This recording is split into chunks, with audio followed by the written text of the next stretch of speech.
ดี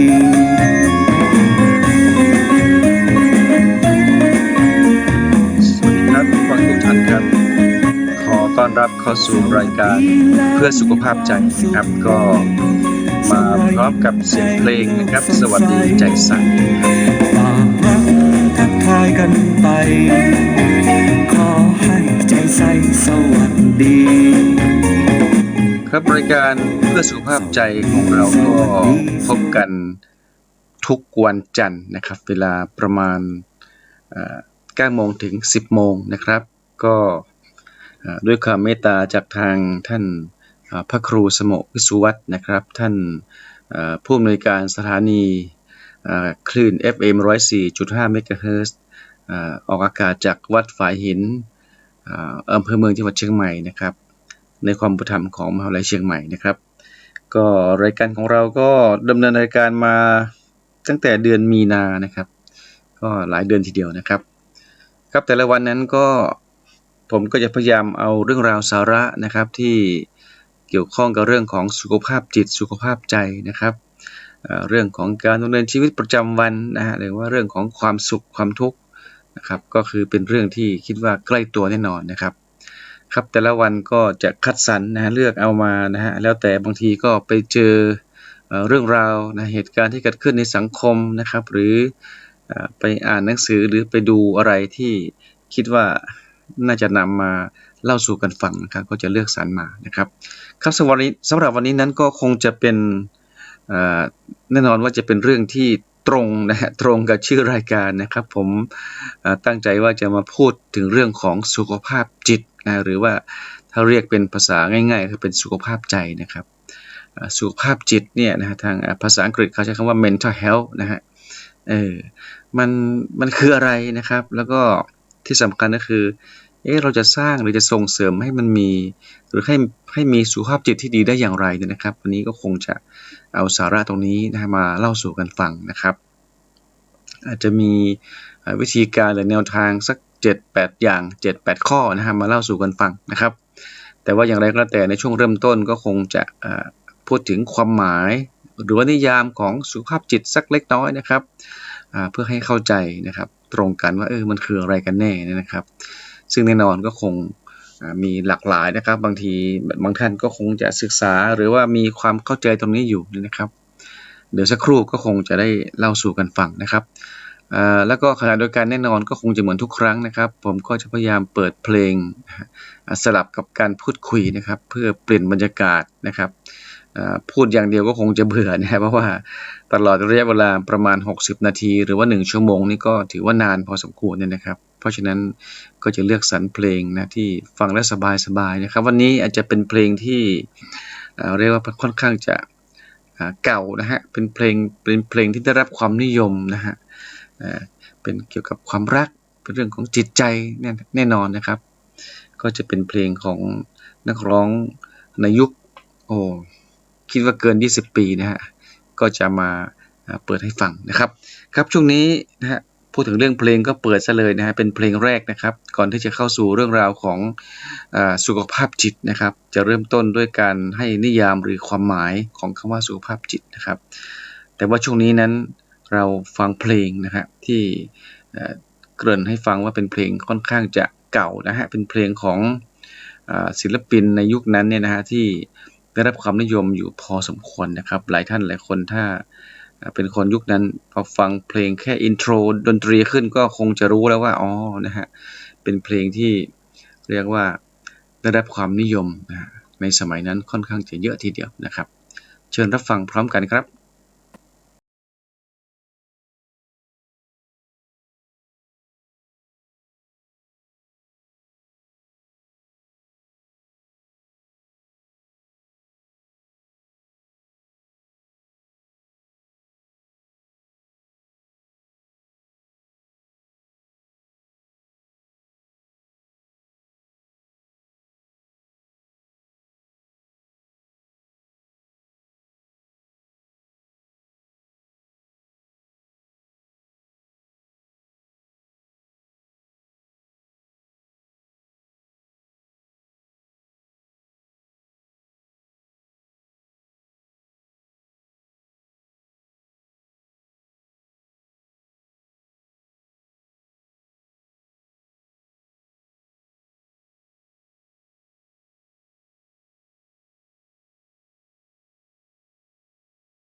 ครับก็เป็นผลงานเพลงเก่านะฮะแต่ว่าเป็นเพลงที่ผมเชื่อว่าหลายท่านคงจะชอบนะครับผมเองก็ชอบนะฮะจำได้ว่าประมาณสัก5-6 ปีที่แล้วเนี่ยก็เอ่อไปไปดูคอนเสิร์ตนะฮะก็ไม่เชิงเป็นคอนเสิร์ตนะจะมีเป็นงานฤดูหนาวนะของจังหวัดเชียงรายนะครับที่เขาจะมีของเทศบาลจัดที่มีสวนดอกไม้หน้าหนาวนะฮะแล้วก็มีเขาก็จะมีการละเล่นหลายอย่างแล้วก็มีนักร้องนะฮะมีวงดนตรีมีงานบันเทิงนะครับก็จะมีอยู่ช่วงหนึ่งที่เชิญเขาได้มีคุณต้อมเนี่ยนะครับมาร้องเพลงให้ฟังอยู่หลายเพลงนะครับก็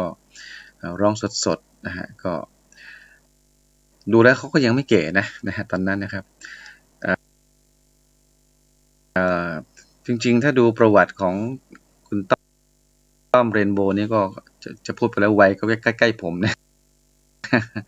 ใกล้ๆกับผู้พูดนะครับห่างกันไม่กี่ปีนะครับคุณคุณต้อมเนี่ยชื่อจริงเขาชื่อว่าคุณพีรพงษ์นะฮะพีรพงษ์พลชนะเนี่ยนะครับ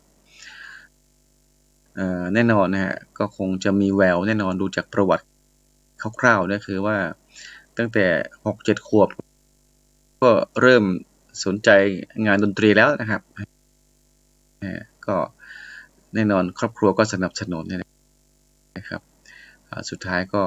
กลายเป็นศิลปินโด่งดังที่มีชื่อเสียงนะครับมีอัลบั้มหลายชุดนะครับโดยเฉพาะยิ่งชุดที่เรียกว่าเป็นรวมดาวเนี่ยนะครับนะก็ร้องกับศิลปินอีกหลายท่านด้วยกันนะครับก็เป็นนักร้องที่เรียกว่าก็ยังสามารถที่จะรักษาคุณภาพเสียงแล้วก็มีมีงานอย่างคือไม่มีมาเรื่อยๆนะครับก็คือรับงานแต่ว่าช่วงหลังเนี่ยหลังจากที่แต่งงานนะครับท่านก็แต่งงานกับเป็น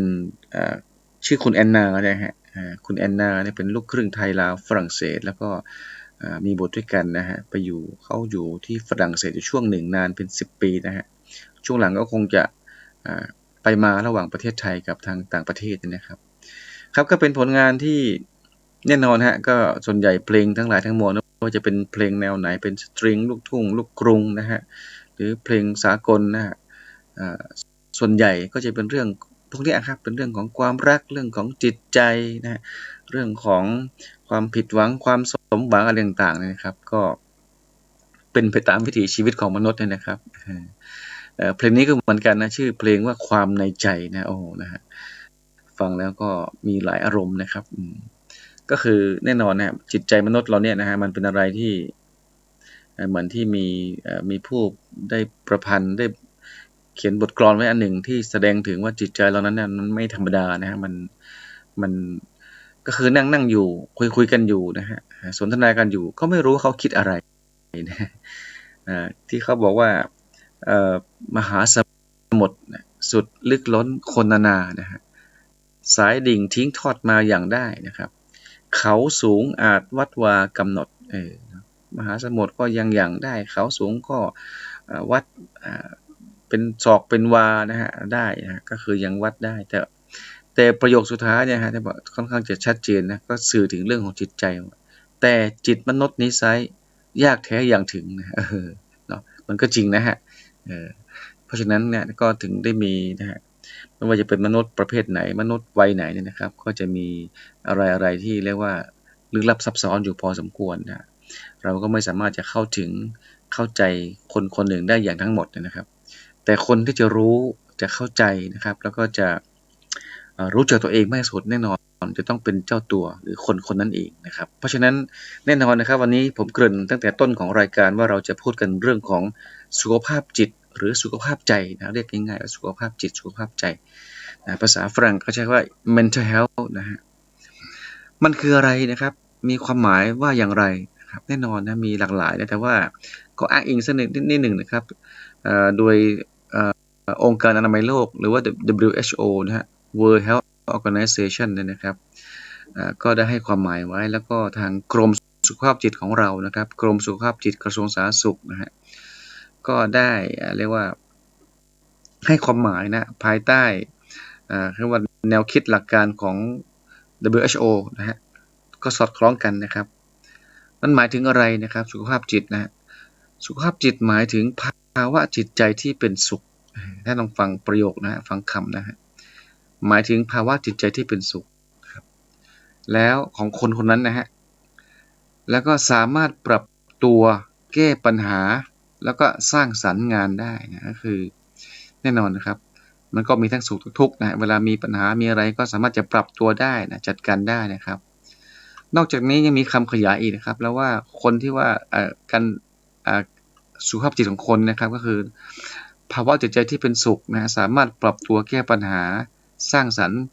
ทำงานได้นะครับแล้วก็มีความรู้สึกที่ดีต่อตนเองและผู้อื่นอันนี้คำสำคัญนะฮะมีความรู้สึกที่ดีต่อตนเองและผู้อื่นมีความมั่นคงทางจิตใจมีวุฒิภาวะทางอารมณ์แล้วก็อยู่ในสังคมและสิ่งแวดล้อมที่เปลี่ยนแปลงได้นะหมายว่าอยู่ได้อย่างมีความทุกข์น้อยหรือมีความสุขนะครับพูดง่ายๆก็คือแน่นอนนะฮะมันถ้าดูแล้วเนี่ยนิยามหรือความหมายมันก็ใกล้เคียงแล้วก็สอดคล้องกับเรื่องของความสุขครับเพราะฉะนั้น mental health หรือว่าสุขภาพจิตกับ happiness หรือว่าความสุขเนี่ยใกล้เคียงกันนะครับเพราะฉะนั้นคนที่ถ้าดูจากความหมายนะฮะคนที่มีสุขภาพจิตที่ดีแน่นอนนะจะต้องเป็นคนที่มีความสุขนะครับปรับตัวได้นะครับแล้วก็มีความรู้สึกที่ดีกับตัวเองนะครับแล้วก็ความรู้สึกที่ดีกับตัวอื่นนะครับอันนี้เป็นคำสำคัญนะฮะแล้วก็ปรับตัวปรับใจนะฮะปรับทุกอย่างนะฮะให้มีชีวิตอยู่ได้ในสังคมและสิ่งแวดล้อมที่เปลี่ยนแปลงยกตัวอย่างเช่นแน่นอนช่วงนี้นะสถานการณ์ปัญหาหนึ่งทั้งระดับโลกแล้วก็ระดับประเทศก็คือเรื่องของการแพร่ระบาดนะฮะของเชื้อไวรัสโคโรนา19นะครับหรือว่าโควิด19นั่นแหละนะครับแน่นอนกระทบไปหมดนะครับกระทบในเรื่องของสุขภาพกระทบในเรื่องของเศรษฐกิจเรื่องของสังคมนะครับทุกมิติก็ว่าได้เนี่ยครับเพราะฉะนั้นหากคนที่มีสุขภาพจิตที่ไม่ดีมีวุฒิภาวะทางอารมณ์ที่ไม่แข็งแรงนะครับการปรับตัวได้ไม่ดีแน่นอนคนกลุ่มนั้นหรือคนคนนั้นก็ย่อมจะมีความทุกข์เยอะกว่าคนอื่นนะครับเพราะฉะนั้นการมีสุขภาพจิตที่ดีนั้นแน่นอนนะครับเป็นสิ่งที่ทุกคนเราปรารถนาที่จะให้เป็นเช่นนั้นนะฮะหรือเหมือนที่เราพูดว่าเราจะปรารถนาให้คนเรานั้นมีความสุขนะครับเพราะว่าสุขภาพจิตกับความสุขนั้นก็มีนิยามความหมายที่สอดคล้องใกล้เคียงกันนะครับครับนี่ก็เป็นเรื่องของนิยามของความสุขนะครับขออภัยผมก็พูดปนกันซะแล้วนิยามของสุขภาพจิตนะฮะพอดีมันใกล้เคียงกันนะฮะคราวนี้อาจจะมีคนถามว่าแล้วเราจะทำยังไงนะครับเราจะส่งเสริมหรือว่าสร้างสุขภาพจิตนะฮะให้เป็นคนที่มีสุขภาพจิตที่ดีนะครับ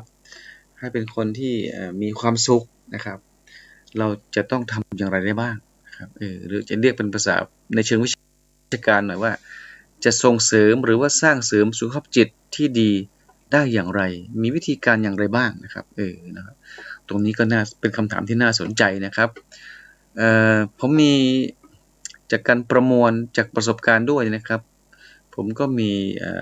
คำแนะนำนะครับถึงเรื่องของการสร้างเสริมหรือว่าส่งเสริมสุขภาพจิตให้เป็นผู้ที่มีสุขภาพจิตที่ดีเนี่ยเป็นอย่างไรบ้างนะครับแน่นอนครับเรื่องของสุขภาพจิตเป็นเรื่องของบุคคลเป็นเรื่องของปัจเจกเหมือนที่ว่านี่นะครับหรือเช่นเดียวกันกับเรื่องของความสุขก็เป็นเรื่องของปัจเจกนะครับการที่คนเรานั้นจะมีสุขภาพจิตที่ดีหรือว่าจะมีความสุขเนี่ยนะแน่นอนสิ่งสำคัญนะในเบื้องต้นในอันดับแรกๆนั้นก็คือต้องถามตัวเองก่อนว่านะฮะเราเนี่ยรู้จักตัวเราดีพอหรือยังนะเริ่มต้นจากตรงนี้ก่อนว่าถ้าหากว่าเรายังไม่รู้จักตัวเราเนี่ยครับอย่างอื่นยังไม่ต้องพูดถึงนะฮะนั่นหมายความว่าถ้าคุณถามตัวเองว่านะเราเป็นใครนะฮะหรือถามลึกไปอีกหน่อยเรามีจุดดีหรือมีข้อดีและรวมทั้งข้อด้อยนะข้อที่ควรจะพัฒนาอะไรบ้างนะครับถามตัวเองแล้วคำตอบเหล่านี้มีหรือเปล่านะครับนะถ้าคนที่มีคำตอบ นะครับค่อนข้างจะชัดเจนหรือว่าตรงตามความเป็นจริงนั่นแสดงว่าอาจจะกล่าวได้เลยว่าท่านนั้นรู้จักและเข้าใจตัวเองได้ดีพอสมควรแล้วแหละนะครับเพราะว่าสิ่งนั้นเป็นสิ่งที่เรียกว่าสำคัญมากนะครับแล้วก็จะเป็นสิ่งที่หลายคนอาจจะถ้าไม่เคยที่จะใคร่ครวญเลยไม่เคยที่จะพิจารณาเรื่องนี้ก็อาจจะว่ามันเป็นเรื่องแปลกๆนะครับทำไมต้องรู้จักตัวเองด้วยนะครับเนาะมีคนมีปราชญ์นะถามว่ามนุษย์เรานั้นรู้จักอะไรนะน้อยที่สุดในโลกเนี่ยนะครับสิ่งที่มีอยู่ในโลกเนี่ยนะไม่ว่าจะเป็นทรัพย์สิ่งของสิ่งมีชีวิตนะสัตว์ต่างๆหรือมนุษย์เองก็แล้วแต่นะครับก็มีคนถามนะครับว่ามนุษย์เราหรือคนเรานั้นรู้จักอะไรน้อยที่สุดนะครับคำตอบที่ค่อนข้างจะสอดคล้องตรงกันก็คือว่ามนุษย์ส่วนใหญ่นะครับที่ยังไม่มีการพัฒนาจิตใจที่ดีพอเลยนะครับมนุษย์เรานั้นรู้จักตัวเองน้อยที่สุดที่จริงหรือเปล่านะครับลองใคร่ครวญดูนะครับใช่ไหมนะครับยกตัวอย่างเช่นเหมือนที่ว่าเนี่ยรู้ไหมว่าเราเป็นคนอย่างไรนะครับเรามีจุดเด่นจุดด้อยจุดที่ควรพัฒนาอะไรบ้างนะครับบางทีหลายคนนั่งคิดตั้งนานเลยคิดไปคิดมามันใช่ไหมชักจะไม่แน่ใจนะครับเพราะฉะนั้นคุณสมบัติอันหนึ่งหรือวิธีการอันหนึ่งนะฮะที่จะทำให้เรานั้นเป็นคนที่มีสุขภาพจิตดีนั้นเริ่มต้นจากการถามตัวเองนะเพื่อให้รู้จักและเข้าใจตัวเองให้มากที่สุดนะครับเป็นเบื้องต้นหรือเป็นลำดับแรกนะครับนอกจากนี้นะครับก็ยังจะมีอีกนะครับก็คือมีผู้รู้นะผมก็เห็นด้วยนะแนะนำไว้ว่าการที่เราจะมีสุขภาพจิตที่ดีหรือมีความสุขนั้นนะฮะเราจะต้องฝึกทำจิตใจให้สดชื่นแจ่มใสนะฮะอยู่สม่ำเสมอนะฮะหรืออยู่ทุกวันหรือให้มากที่สุดนะครับก็คงจะมีบ้างนะครับบางทีสถานการณ์เรื่องราวบางอย่างทำให้เรานั้นอาจจะไม่สามารถที่จะแจ่มใสได้อาจจะมัวหมองบ้างแต่ว่าก็คงให้มันเกิดขึ้นชั่วครู่ชั่วยามนะครับอันนี้เป็นสิ่งที่ต้องฝึกทำอย่างไรนะครับที่จะให้เป็นอย่างนั้นนะครับแน่นอนนะครับส่วนสำคัญอันหนึ่งถ้าเราเริ่มต้นจากข้อหนึ่งรู้จักตัวเรานะครับเราเป็นคนอย่างไรนะครับเรามีจุดดีอะไรบ้างนะครับเรามีความสามารถเรามีสิ่งดีต่างๆที่จะแน่นอนนะฮะในการดูแลช่วยเหลือตัวเองนะให้มีความสุขนะให้สามารถที่จะใช้ชีวิตในสังคมได้นะครับที่เหลือนั้นก็จะเป็นการเผื่อแผ่แบ่งปันให้กับคนอื่นนะครับถ้าคิดแล้วก็ทำอย่างเงี้ยนะแน่นอนฮะจิตใจก็จะมีความสุขนะครับการที่คนเรานั้นได้ทำอะไรเพื่อคนอื่นนะครับอาจจะเป็นเรื่องเล็กๆน้อยๆไม่ต้องเป็นเรื่องใหญ่โตก็ได้นะครับเป็นการช่วยเหลือยกตัวอย่างเช่นนะฮะเห็นคนแก่คนชราจะเดินข้ามถนนนะครับอาจจะเก๊ๆกังๆหรือด้วยวัยชราด้วยสภาพร่างกายนะเราก็เข้าไปช่วยเหลือนะครับนะไปจูงมือท่านไปพยุงท่านนะฮะเดินขึ้นฟุตบาทอะไรก็แล้วแต่เนี่ยมันก็เป็นความสุขที่เราสร้างขึ้นได้โดยที่ไม่ยากนะไม่ต้องลงทุนไม่ต้องใช้เงินทองไม่ต้องใช้สิ่งของวัตถุอะไรต่างๆมากมายเพียงแต่ว่าใช้น้ำใจแล้วก็ใช้ร่างกายเราเท่านั้นเองนะครับก็จะเป็นการทำให้เรานั้นมีจิตใจที่เบิกบานแจ่มใสนะครับเป็นความสุขที่เรียกว่าเป็นการสุขจากการให้นะฮะสุขจากการให้ซึ่งมันยิ่งใหญ่กว่าสุขจากการรับนะมีคนพูดไว้นะครับผมก็เห็นด้วยนะครับการที่เราได้รับอะไรจากคนอื่นได้รับการช่วยเหลือได้รับสิ่งที่เราปรารถนามันก็เป็นความสุขนะครับแต่ถ้าเกิดเราได้ให้นะฮะแล้วคนที่ให้ที่เราให้นั้นเนี่ยเขาก็มีความสุขนะครับเขาขอบคุณเรานะครับเขาได้สามารถที่จะผ่านพ้นอุปสรรคอะไรต่างๆจากการที่เราให้นั้นเนี่ยเราก็จะมีความสุขนะแล้วก็จะเป็นความสุขที่คิดถึงเมื่อไหร่ก็มีความสุขนะนะฮะหลายท่านลองจินตนาการดูนะฮะว่าผมเชื่อว่าท่านก็คงมีประสบการณ์เช่นนี้นะครับลองพิจารณาดูนะครับครับนี่ก็เป็น2ข้อแล้วนะฮะอีกสักข้อแล้วกันนะฮะมันมีประมาณ8ข้อ8แนวทางนะครับท่านที่ฟังอยู่ก็อาจจะมีแนวทางของท่านนะครับอันนี้ก็เป็นข้อเสนอแนะเป็นไอเดียเป็นข้อคิดเห็นของผมนะครับว่าการที่เราจะสร้างเสริมสุขภาพจิตนะหรือว่าส่งเสริมสุขภาพจิตให้มีสุขภาพจิตที่ดีหรือมีความสุขนั้นเนี่ยมีแนวทางมีวิธีการอย่างไรบ้างนะครับนอกจากนี้นะครับข้อที่3นะครับนี้อาจจะออกนอกตัวจะเป็นการพัฒนาตัวเราด้วยนะคือว่าให้ฝึกรับฟังความคิดเห็นของคนอื่น ด้วยใจก็คือเปิดใจนะฮะแน่นอนคนเรานั้นเนี่ยนะฮะเราคงจะไม่ใช่ว่าเราก็รู้ไปทุกเรื่องหรือว่า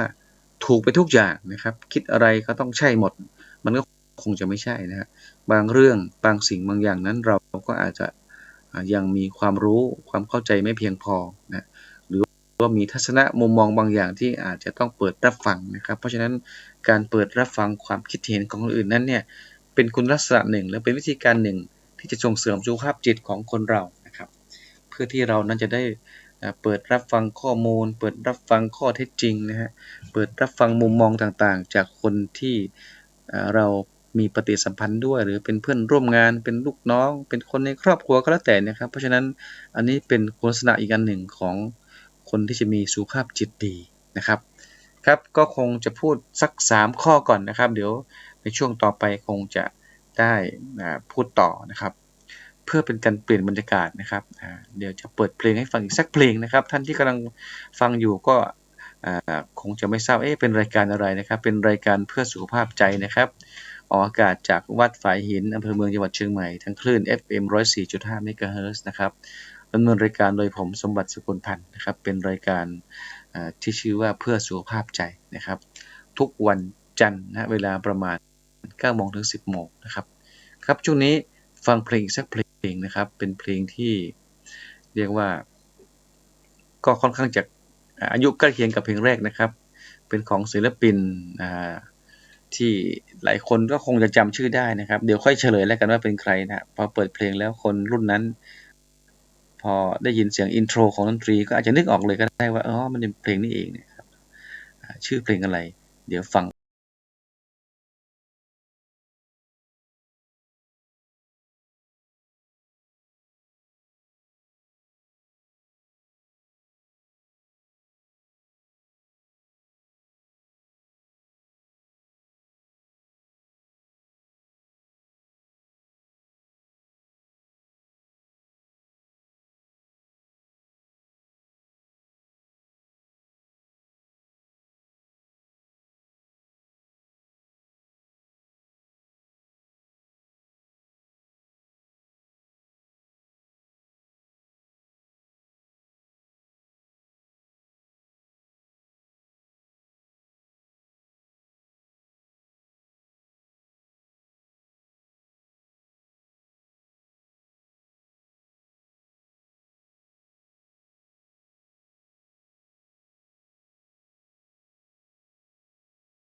ใจคนคอย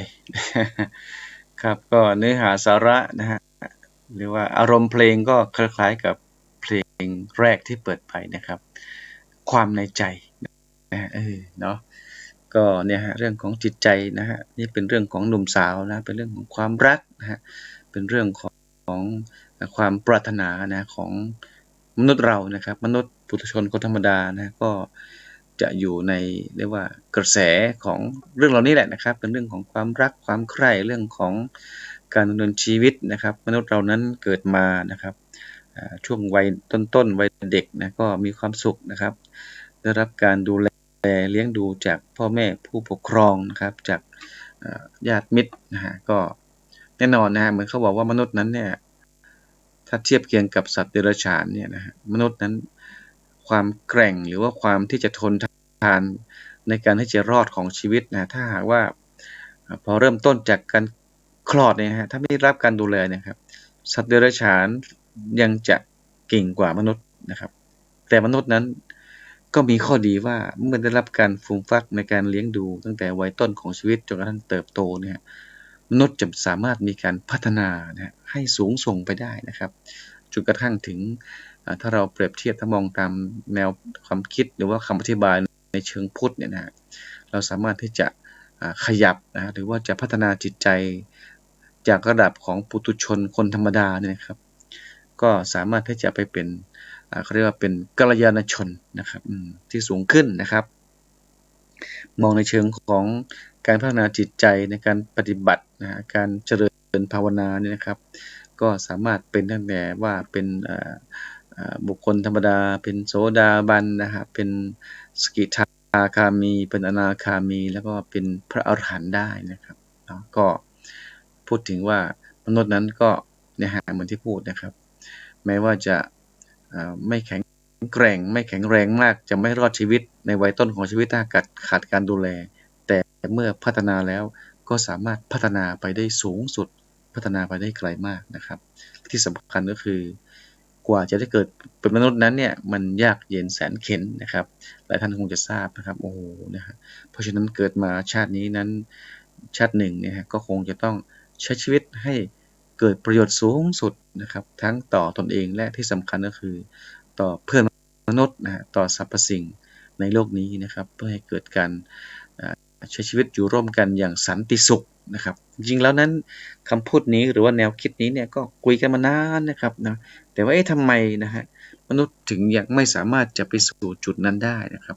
ถ้าพูดแล้วคงจะยาวนะเดี๋ยวคงจะมีสักวันหนึ่งเอาเรื่องนี้มาคุยกันนะครับอาจจะดูซีเรียสนะหรือว่าดูเคร่งเครียดไปเหมือนกันนะครับเป็นเรื่องที่ค่อนข้างจะมีหลายแง่หลายมุมนะครับก็เนี่ยฮะทุกวันนี้นะหลายท่านก็คงจะทราบนะครับความเรียกว่าอะไรดีนะฮะความวุ่นวายความไม่สงบนะครับที่เกิดจากหลายสิ่งหลายอย่างก็เกิดขึ้นนะฮะทั้งในประเทศเราทั้งต่างประเทศนะครับประเทศที่มีสงครามมีการฆ่ากันมีการใช้อาวุธนะมีการเข็นฆ่ากันเนี่ยก็เป็นอะไรที่บางคนถามทำไมถึงต้องเป็นเช่นนั้นไม่เป็นอย่างนั้นได้ไหมนะครับเนาะพูดแล้วมันก็คงจะยาววิเคราะห์ได้หลายแง่หลายมุมทางเชิงของรัฐศาสตร์ในเชิงของการเรียกว่าอยากมีอำนาจนะครับของมนุษย์นะไม่มีที่สิ้นสุดนะครับเป็นความอยากเหมือนที่ว่าความอยากมนุษย์นั้นไม่มีที่สิ้นสุดนะครับunlimit เขาเรียก unlimit นะครับเพราะฉะนั้นสิ่งที่สำคัญก็คือเราคงต้องมองตัวเรานะครับเอาที่ใกล้ตัวที่สุดนะครับจะทำอย่างไรให้ใจเรานั้นมีความสุขนะครับซึ่งวันนี้นะรายการของเราก็ได้พูดถึงเรื่องของสุขภาพจิตนะครับได้พูดถึงเรื่องของความหมายของสุขภาพจิตไปแล้วนะครับในช่วงต้นของรายการแล้วก็ต่อด้วยหนทางหรือว่าวิธีการที่จะทำยังไงให้เป็นผู้ที่มีสุขภาพจิตที่ดีนะครับหรือมีความสุขพูดง่ายๆคือมีความสุขนะครับตะกี้ผมได้พูดไปอยู่ประมาณ3ประเด็นหรือว่า3แนวทาง3วิธีการนะครับเป็นข้อคิดเห็นนะครับจากประสบการณ์จากการพูดคุยจากการอ่านนะครับซึ่งแน่นอนท่านที่ฟังอยู่ก็อาจจะมีความคิดเห็นที่เห็นด้วยหรือว่าสอดคล้องไม่สอดคล้องก็แล้วแต่นะครับแต่ว่าอย่างไรก็แล้วแต่เนี่ยเราก็จะมีวิธีการที่คงมีหลากหลายนะครับแต่ว่าเป้าหมายคงไม่ต่างกันก็คือทำอย่างไรให้มีสุขภาพจิตสุขภาพใจที่ดีนะฮะมีความสุขนะครับสามารถปรับตัวปรับใจ ได้นะครับกับสภาพแวดล้อมที่เปลี่ยนแปลงนะครับสังคมที่เปลี่ยนไปนะครับเหมือนที่พูดตะกี้ว่ายุคนี้สมัยนี้นะปัญหาอันหนึ่งที่สำคัญมากทุกคนรู้จักทุกคนเข้าใจก็คือเรื่องของการแพร่ระบาดของเชื้อโควิด -19 เนี่ยครับจะทำอย่างไรดีนะครับอันนี้เป็นโจทย์ที่ท้าทายมากนะครับก็คงต้องช่วยกันแล้วแหละนะครับว่าสภาพเช่นนี้นั้นนะฮะสถานการณ์หลายอย่างที่มันไม่เอื้อนะครับแต่ละคนแต่ละท่านก็มีความพร้อมนะมีพื้นฐานที่แตกต่างหลากหลายนะครับก็คงจะต้องช่วยเหลือเกื้อกูลกันนะครับคนที่มีความพร้อมมีความแข็งแรงนะครับในหลายๆด้านทั้งเรื่องของสุขภาพกายเองสุขภาพเศรษฐกิจสุขภาพการเงินนะครับแล้วก็ความพร้อมอื่นๆเนี่ยแน่นอนนะฮะก็คงจะต้องช่วยเหลือกันนะครับคือถ้าดูตามจากเหตุการณ์ที่เกิดขึ้นนะทางสื่อสารมวลชนทางโซเชียลมีเดียเนี่ยหลายคนก็คงจะทราบนะครับอย่างปีที่แล้วนั้นเนี่ยนะฮะก็จะเป็นยุคช่วงแรกๆนะที่มีการระบาดก็มีการล็อกดาวน์นะครับมีการเรียกว่าการไปมาหาสู่การทำมาหากินก็หยุดชะงักไปหมดนะครับคนที่เรียกว่ามีความไม่แข็งแรงเนี่ยนะครับโอกาสที่จะไปทำมาหากินไปหาเงินหาทองหาอาหารหาสิ่งจำเป็นสำหรับชีวิตมาใช้เนี่ยก็คงจะลำบากนะฮะก็เกิดมีจริงๆก็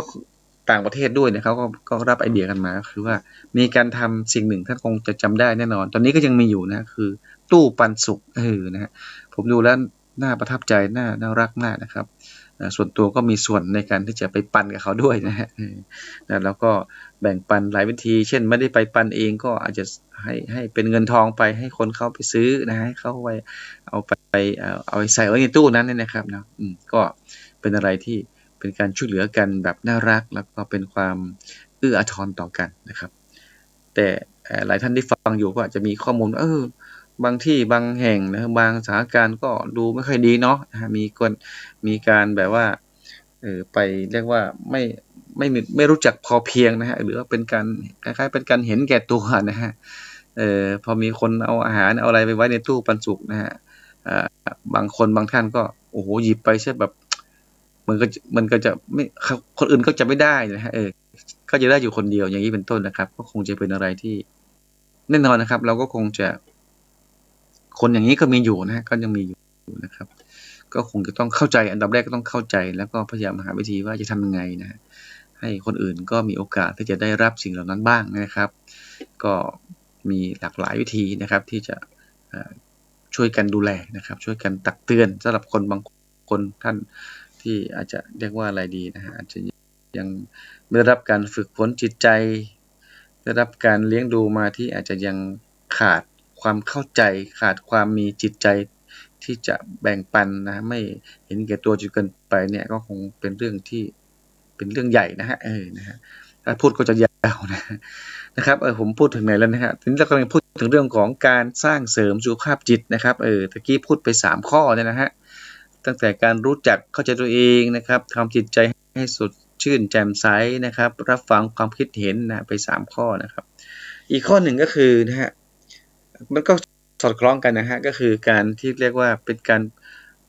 คนนั้นถ้าจะมีสุขภาพจิตที่ดีเนี่ยต้องรู้จักปรับปรุงนะฮะหรือปรับตัวด้วยนะครับตัวเราเองเนี่ยให้เข้ากับคนอื่นให้ได้นะครับแน่นอนนะครับตรงนี้พูดแล้วมันก็ง่ายนะเราอาจจะค่อนข้างจะเป็นนามธรรมนะครับทำอย่างไรล่ะนะครับสิ่งหนึ่งที่สำคัญก็คือเราก็ต้องเข้าใจมนุษย์นะฮะต้องเข้าใจว่ามนุษย์เรานั้นเนี่ย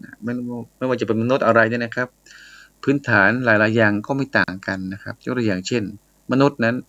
ปรารถนาความสุขมนุษย์ชอบการชื่นชมมากกว่าการตำหนินะฮะมนุษย์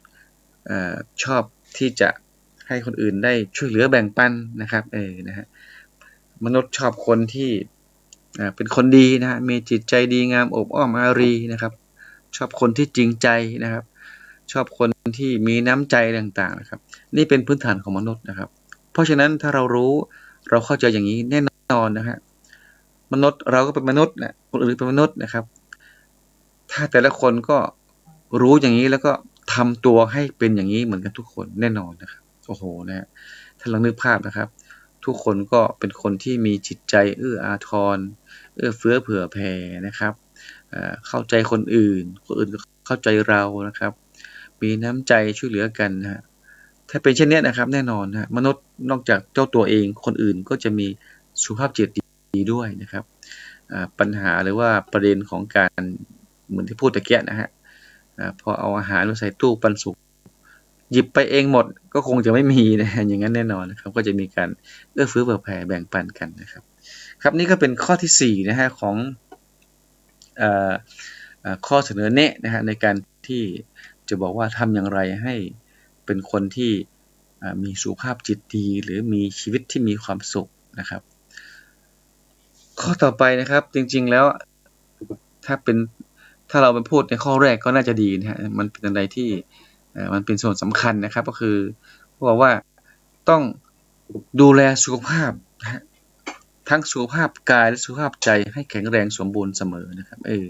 ผมเคยพูดอยู่ในรายการจำไม่ได้วันไหนช่วงไหนนะครับว่าการที่คนเรานั้นนะฮะจะทำอะไรสำเร็จแล้วก็มีความสุขมีความสำเร็จในชีวิตนะครับจะต้องอาศัยหรือจะต้องมีกำลังหรือพลังอยู่3อย่างด้วยกันนะครับอันที่1ก็คือพลังกายนะเหมือนที่ว่านะเรื่องของสุขภาพกายนะครับเนาะทุกคนต้องออกกำลังกายนะครับออกกำลังกายเป็นสิ่งที่ดีนะครับทุกคนรู้นะครับบางคนก็รู้แต่ว่ารู้แต่ไม่ทำนะหรือก็ทำบ้างไม่ทำบ้างทำแล้วก็หยุดนะครับซื้อเครื่องออกกำลังกายมานะครับก็ทำอยู่ช่วงหนึ่งนะครับมีคนแซวว่าเดี๋ยวสักระยะหนึ่งเขาจะกลายเป็นที่ตากผ้าที่ตากผ้าเช็ดตัวนะอะไรเงี้ยหลายคนว่าเป็นจริงเนาะเนี่ยพูดง่ายๆคืออาจจะเรื่องของการมีวินัยตนเองเนี่ยอาจจะต้องมีการปรับหรือจะต้องมีการฝึกฝนนะครับเพราะฉะนั้นข้อที่1คือพลังกายนะครับพลังกายนะครับข้อที่2พลังปัญญานะครับคนเรานั้นจะต้องมีการเรียนรู้มีการฝึกฝนนะฮะมีการเรียกว่าพัฒนาปัญญาตนเองให้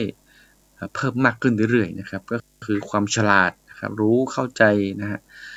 เรื่องของโลกเรื่องของชีวิตนะฮะปัญญานี่มีหลายระดับนะครับปัญญาทางโลกปัญญาทางธรรมก็สำคัญนะครับขออนุญาตไม่ลงรายละเอียดนะครับอีกพลังหนึ่งก็คือกำลังใจนะครับเนาะกำลังกายกำลังปัญญาแล้วก็กำลังใจนะครับ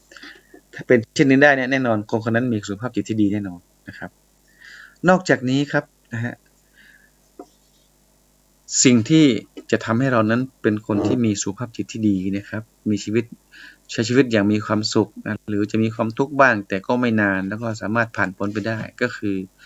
เราคงจะต้องมีสิ่งที่เป็นสิ่งยึดเหนี่ยวจิตใจนะครับเนาะแน่นอนครับหลายคนหลายท่านนั้นนะฮะก็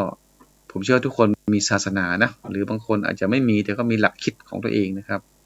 หลายท่านอาจจะเข้าใจว่าทุกคนในโลกนี้ต้องมีศาสนาจริงๆแล้วไม่ใช่นะฮะเดี๋ยวนี้พบว่ามีหลายร้อยล้านคนนะผมจะไม่ผิดนะฮะบางประเทศอย่างของประเทศจีนเนี่ยนะฮะไม่มีศาสนานะฮะนะ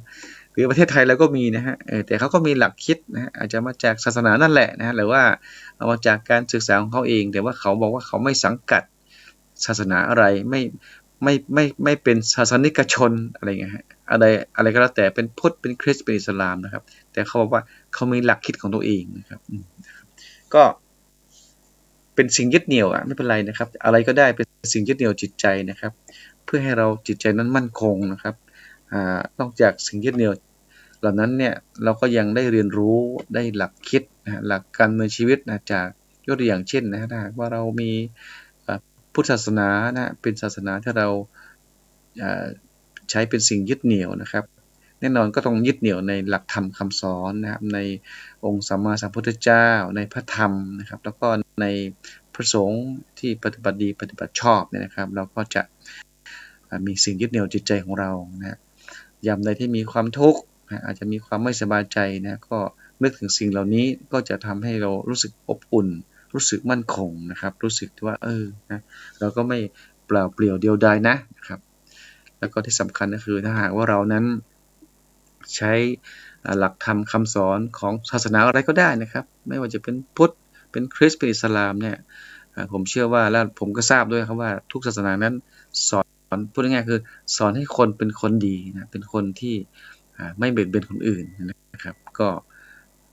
สามารถนำหลักคิดเหล่านั้นมาใช้เป็นแนวทางในการดำเนินชีวิตได้นะอย่างแน่นอนนะครับครับกี่ข้อแล้วเนี่ย6ข้อนะครับจริงๆตั้งใจจะพูดอยู่8ข้อนะครับเดี๋ยวต้องดูเวลาก่อนว่าตอนนี้สักกี่โมงแล้วนะฮะเรามีเวลาทั้งหมด60นาทีนะครับตอนนี้ผ่านไปแล้ว43กว่านาทีก็เหลืออยู่ประมาณ10กว่านาทีนะครับครับตอนนี้ท่านกำลังอยู่กับรายการเพื่อสุขภาพใจนะครับดำเนินรายการโดยผมสมบัติสกุลพันธ์นะครับจากสาขาวิชาการพยาบาลจิตเวชและสุขภาพจิตคณะพยาบาลศาสตร์มหาวิทยาลัยเชียงใหม่นะครับเราได้รับความเมตตาให้เวลาในการจัดรายการที่คลื่น FM 104.5 เมกะเฮิรตซ์ครับจากท่านพระครูสมุวิสุวัฒน์นะครับผู้อำนวยการสถานีและก็รักษาการเจ้าอาวาสวัดฝายหินอำเภอเมืองจังหวัดเชียงใหม่นะครับรายการของเราก็ดำเนินรายการมาหลายเดือนแล้วนะฮะตั้งแต่เดือนมีนาเนี่ยนะครับแล้วก็เจอกันทุกวันจันทร์นะครับเวลาประมาณ 9 โมงจนถึง 10 โมงนะครับวันนี้เราพูดกันถึงเรื่องของสุขภาพจิตนะครับผมได้พูดถึงนิยามว่ามันคืออะไรแล้วก็ต่อด้วยแนวคิดหรือว่าแนวทางในการที่จะพัฒนาในการที่ส่งเสริมสุขภาพจิตให้เป็นคนที่มีสุขภาพจิตที่ดีมีความสุขนะครับก็พูดไปทั้งหมดแล้ว6ข้อด้วยกันนะครับผมจะต่ออีก2ข้อแล้วกันนะครับแล้วก็คงจะเข้าสู่ช่วงสุดท้ายของรายการนะครับแล้วก็จะปิดท้ายด้วยเพลงอีกสักเพลงหนึ่งนะครับเป็นการปิดท้ายรายการของเรานะครับครับนอกจาก6ข้อที่ผ่านมานะที่กล่าวมาทั้งหมดนะฮะก็ยังมีจริงๆมีอีกหลายข้อนะฮะผมเชื่อว่ามีอีกหลายข้อแล้วก็บางข้อก็อาจจะเรียกว่าเกี่ยวข้องเชื่อมโยงกันนะครับก็เป็นสิ่งดีๆทั้งหมดนะครับนอกจากที่กล่าวมานะครับก็จะมีอีกนะครับแน่นอนนะครับทุกคนจะมีความทุกข์ใช่ไหมครับไม่ว่าจะเป็นความทุกข์ที่เรียกว่าเป็นความเครียดเป็นความวิตกกังวลหรือเป็นความกลัวความโกรธอะไรต่างๆเนี่ยเรื่องของอารมณ์ทางด้านลบเนี่ยถือว่าเป็นความทุกข์หมดนะครับเพราะฉะนั้นคนที่จะมีสุขภาพจิตที่ดีนั้นจะต้องเป็นคนที่สามารถจัดการกับความทุกข์ได้เหมือนที่กล่าวไว้ในนิยามเนี่ยนะครับเวลามีความเครียดทำอย่างไรให้จะคลายเครียดได้นะครับเนาะมีความโกรธมากทำไงที่จะจัดการในความโกรธของตัวเองให้ลดลงแล้วก็ไม่แสดงความโกรธออกในทางที่ไม่เหมาะสมอย่างนี้เป็นต้นนะครับหรือมีความกลัวทำยังไงล่ะที่จัดการกับความกลัวนะครับเพราะฉะนั้นอันนี้ก็เป็นอีกข้อหนึ่งที่พูดเป็นหลักการนะครับว่าถ้ามีคนที่มีวิธีการหรือว่ามีแนวทางในการจัดการกับความทุกข์ได้เนี่ยก็จะเป็นคนที่มีสุขภาพจิตที่ดีนะครับอีกข้อหนึ่งนะครับก็คงจะเชื่อมโยงกับข้อตะกี้นะครับเพื่อที่จะให้มีสุขภาพจิตที่ดีนั้นแน่นอนเราจะต้องเป็นคนที่สามารถที่จะฝึกบริหารจิตใจนะครับให้มีความมั่นคงให้มีความเบิกบานให้มีความสุขนะครับตรงนี้ก็เป็นอะไรที่ถ้าจะพูดแล้วก็พูดได้อีกยาวนะครับว่าแล้วจะบริหารอาจจะมีคนถามว่าแล้วจะบริหารอย่างไรและจะทำอย่างไรล่ะนะครับที่ให้จิตใจนั้นมั่นคงนะแข็งแรงแล้วก็แจ่มใสเบิกบานมีความสุขนะครับเรื่องนี้นั้นคงจะต้องคุยกันยาวนะครับแต่ว่านี่พูดเป็นหลักการไว้ก่อนนะครับยกตัวอย่างสั้นๆก็แล้วกันยกตัวอย่างเช่นนะฮะการหลายคนก็คงจะมีประสบการณ์อยู่คือเช่นการฝึกสมาธินะครับทำจิตใจให้แน่วแน่นะครับทำวันหนึ่งสักครั้ง2 ครั้งแล้วแต่ว่าจะสะดวกในการทำในช่วงเวลาไหนนะครับเช่นอาจจะไหว้พระสวดมนต์ก่อนนอนแล้วก็ทำสมาธิหรือว่าขณะทำงานอาจจะช่วงพักสัก10 นาทีนะก็เรียกว่าดึงกายให้มาอยู่กับใจนะครับนิดหนึ่งนะครับนะฮะเหมือนตอนนี้นั่นที่ทำงานนะครับผมเองก็มีส่วนร่วมด้วยคือเรามีโครงการอันหนึ่งแล้วว่าเป็นการชื่อว่าระฆังสตินะฮะก่อนที่จะทำงานตอนเช้าเนี่ยเราก็จะเปิดเสียงระฆังแล้วก็มีเสียงพูดนะให้เรียกว่าให้มีสตินะครับให้มีสติเพื่อที่จะได้ดึงใจนะฮะที่อาจจะกำลังล่องลอยหรือกำลังหมกมุ่นอยู่อะไรบางอย่างให้กลับมาอยู่กับปัจจุบันขณะให้กลับมาอยู่กับตัวเองใน เวลานั้นแล้วก็ให้บอกตัวเองว่าเราพร้อมที่จะทำงานแล้วนะอะไรอย่างนี้เป็นต้นนะครับเพราะฉะนั้นตรงนี้ก็เป็นอะไรที่เป็นตัวอย่างหนึ่งของการที่จะทำจิตใจให้สงบนะครับให้มีสมาธิแล้วก็ให้มีความพร้อมในการจะทำงานนะครับผมเชื่อว่าหลายท่านก็คงจะมีวิธีการของท่านอยู่นะครับท่านอาจจะมีการบางท่านอาจจะมีการฝึกปฏิบัตินะฮะมีการพัฒนาจิตใจไปไกลแล้วนะมากกว่าที่ผมพูดนะครับผมเชื่ออย่างนั้นนะครับก็เป็นสิ่งที่ดีนะครับแต่บางท่านนั้นก็ยังจิตใจอาจจะกำลังเรียกว่าว้าวุ่นนะยังไม่มีวิธีหรือมีก็ยังใช้ไม่ได้ผลนะครับว่าจะทำยังไงให้จิตใจมันสงบให้จิตใจมันมั่นคงให้มันนิ่งแล้วให้มันเบิกบานนะครับให้มันจัดการกับสิ่งที่เป็นความทุกข์ให้ได้ดีแล้วก็ให้เกิดประสิทธิภาพประสิทธิผลต่อไปได้นะครับก็เป็นเรื่องที่เราคงต้องได้คุยกันในโอกาสต่อๆไปนะครับครับนี่ก็เป็นเรียกว่าเป็น8วิธีหรือ8ข้อนะในการที่จะส่งเสริมหรือว่าสร้างเสริมสุขภาพจิตสุขภาพใจให้เป็นผู้ที่มีสุขภาพจิตที่ดีนะครับครับก็ท่านฟังอยู่ก็คงเอาไปใคร่ครวญนะครับว่าเห็นด้วยยังไงบ้างข้อไหนที่จะสามารถเอาไปปรับใช้กับชีวิตตัวเองให้ได้นะครับก็ลองเอาไปพินิจพิจารณาดูนะครับครับช่วงนี้นั้นนะฮะก็คงเราก็ยังอยู่ในภาวะของการที่มีการแพร่ระบาดของเชื้อไวรัสโควิด -19 นะครับก็คงต้องใช้ชีวิตอย่างไม่ประมาทนะครับดูแลตัวเองนะครับให้ถ้าไม่จำเป็นแล้วก็ไม่ไปอยู่ในที่แออัดนะครับหรือถ้าจำเป็นก็คงต้องไปอยู่แล้วก็อยู่ไม่นานนะครับทำภารกิจส่วนตัวเสร็จแล้วก็ต้องรีบนะครับแน่นอนขณะเดียวกันแล้วก็ต้องมีการป้องกันนะครับการสวมหน้ากากอนามัยนะครับการล้างมือนะฮะการอยู่ให้ห่างจากผู้คนหรือโดยเฉพาะยิ่งในกลุ่มเสี่ยงนะฮะแล้วก็คงต้องปฏิบัติอย่างสม่ำเสมอนะครับแล้วก็ที่สำคัญก็คือต้องล้างมือให้สะอาดล้างมือบ่อยๆนะครับ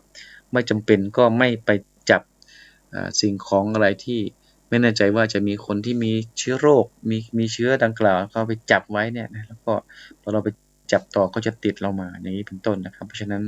ผมเชื่อว่าท่านคงมีความรู้อยู่นะตอนนี้ความรู้เหล่านี้เนี่ยนะฮะคนส่วนใหญ่หรือเกือบทั้งหมดเนี่ยก็รู้แล้วนะครับแต่สิ่งที่สำคัญคือรู้แล้วปฏิบัติหรือเปล่าเนี่ยก็ต้องตระหนักก็ต้องไม่ประมาทเหมือนที่ว่านะครับเหมือนที่พูดเมื่อกี้ว่ารู้นะออกกำลังกายมันดีแต่ว่าก็ไม่ทำนะอย่างนี้เป็นต้นนะครับเพราะฉะนั้นก็คงฝากทุกท่านไว้นะครับครับผมดูเวลาแล้วนั้นก็คงเหลือเวลาอีกประมาณสัก8-9 นาทีนะครับก็คงถึงช่วงสุดท้ายของรายการเพื่อสุขภาพใจนะครับวันนี้เราพูดกันถึงเรื่องของสุขภาพจิตคือสุขภาพใจนะครับก็คือชื่อประเด็นก็ตรงกับชื่อรายการนะครับก็คือรายการเราชื่อว่ารายการเพื่อสุขภาพใจนะครับผมก็หวังว่าประเด็นหรือว่าสาระที่นำเสนอวันนี้นะก็คงจะเป็นประโยชน์กับคุณผู้ฟังนะครับก็ฝากเอาไปคิดใคร่ครวญนะครับพิจารณาดูว่านะจะเอาส่วนไหนตรงไหนไปใช้ได้บ้างนะครับคงพบกันอีกครั้งหนึ่งในวันจันทร์นะครับจันทร์ต่อไปนะครับสำหรับวันจันทร์นี้นะขอให้ฟังทุกท่านนะครับโชคดีมีความสุขนะครับแล้วก็ใช้ชีวิตอย่างไม่ประมาทนะครับมีความรักความสามัคคีนะครับในที่ทำงานนะครับในครอบครัวหรือในสังคมประเทศชาตินะครับเรียกว่าถ้าเรานั้นมีความรักความสามัคคีช่วยเหลือเกื้อกูลกันนะครับมีใจให้กันหรือว่าใจประสานใจนะครับผมกำลังจะเกริ่นนำไปสู่เพลงที่ผมจะเปิดปิดท้ายคือเพลงใจประสานใจเนี่ยนะครับถ้าเราประสานกันเราร่วมมือกันแล้วนั้นผมเชื่อว่าปัญหาใดๆก็สามารถจะผ่านพ้นไปได้นะครับครับพบกับรายการเพื่อสุขภาพใจอีกครั้งหนึ่งในวันจันทร์ต่อไปสำหรับวันนี้สวัสดีครับ